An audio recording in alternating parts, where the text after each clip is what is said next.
Hello বন্ধুরা, ফার্স্টে আমি দেখিয়ে নিই আমি কিন্তু নেলস করেছি একা একা। তারপরে দেখো আমি রেডি হয়ে নিয়েছি, এখন বাজে রাত 12টা। আর আমরা ফ্যামিলির সব ভাই বোনরা মিলে একটা ছোট্ট ট্যুর করেছি, সেটা হলো মন্দারমণি ট্রিপ। তো মন্দারমণি যাওয়ার উদ্দেশ্যে আমরা সকলে বেরিয়ে পড়েছি। তারপরে গিয়ে আমরা কোলাঘাটে একটু স্টে করেছিলাম।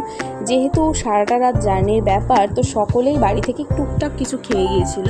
তাই কোলাঘাটে গিয়ে আমরা একটু চা, বিস্কিট, কেক যে যেরকম পেয়েছিল খেয়েছিল। যেহেতু আমার এটা প্রথম ট্যুর মন্দারমণি, তো আমি ভীষণ এক্সাইটেড ছিলাম। তো সারা রাতে এক ফোঁটাও চোখে ঘুম কিচ্ছু আসেনি, কারণ ভীষণ এক্সাইটেড যে কখন গিয়ে পৌঁছাবো, কোথায় থাকবো, কি সব কিছু নিয়ে। আর তারপরে গাড়িতে উঠে পড়লাম মন্দারমণি যাওয়ার উদ্দেশ্যে। তো তারপরে গিয়ে মোটামুটি ভোর হয়েই এসেছিলো, পৌঁছানোর টাইমও হয়ে এসছে প্রায় আর একটুখানি টাইম, তাহলেই আমরা পৌঁছে যাব। বাকি সব কিছু কিন্তু পরের ভিডিওতে দেবো, পরের ভিডিওতে কথা হবে। আর তোমরা কে কতবার মন্দারমণিতে গেছো আমায় কিন্তু অবশ্যই কমেন্ট করে